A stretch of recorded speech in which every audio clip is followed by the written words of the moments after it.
ഇപ്പോൾ ശശി തരൂർ കൂടി മാധ്യമങ്ങളെ കാണുന്നു അതിന്റെ തത്സമയ സംപ്രേഷണത്തിലേക്ക്.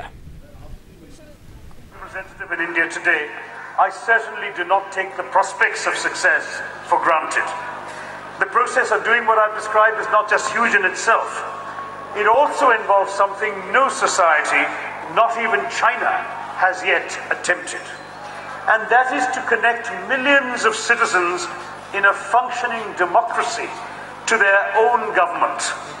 Not just to announce entitlements that they're expected to grasp for themselves, but to create delivery mechanisms that ensure that these entitlements are not just theoretical, but real and accessible. Prime Minister Modi seems to understand this if his speeches are anything to go by. But in India, the right diagnosis does not always result in the right prescription. And even when it does, there is no guarantee that it will cure the condition. Implementation of good ideas has long been our national weakness. If Modi can change this familiar narrative, he will have earned his place in history. So far, we in the opposition have not seen enough to dispel our skepticism, though it is reasonable to argue that 6 months is far too short a time to draw emphatic conclusions either way.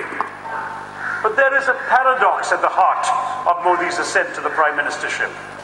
His speeches and rhetoric appear to recognize and harness a vital shift in our national politics from a politics of identity to a politics of performance.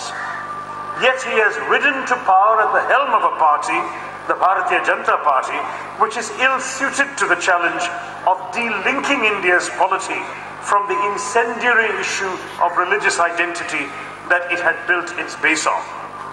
And his rise to office has empowered the khaki shorts-wearing cultural organization, within quotes, the Rashtriya Swayamsevak Sangh, whose views on every subject, economics, politics, history, culture, morality, gender relations, even matters of appropriate dress or conduct, are totally illiberal.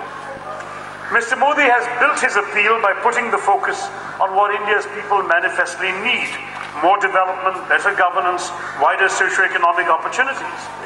But having won an election by attracting voters to these themes, he has given free rein to the most retrograde elements in Indian society, who are busy rewriting textbooks, extolling the virtues of ancient science over modern technology, advocating protectionism and self-reliance against free trade and foreign investment, and asserting that India's identity must be purely Hindu.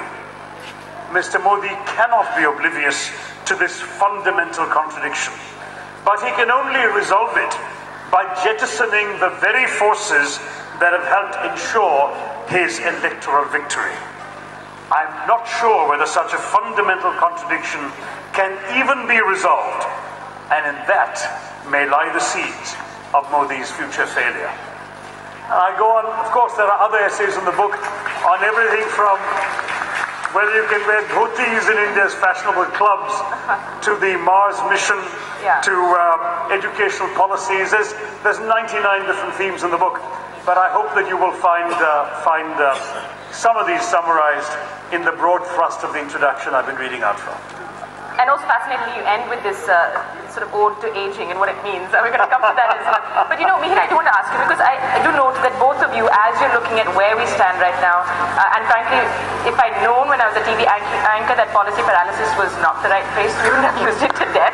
But do you want to talk about, taking from what Shashi's been reading, the challenges right now? I mean, Modi has had his honeymoon period. I think it was Swami Iyer who said that, you know, the next budget will be really when we see whether that's over, what are they going to really be coming up with, because you're also looking forward to what the government actually has to achieve.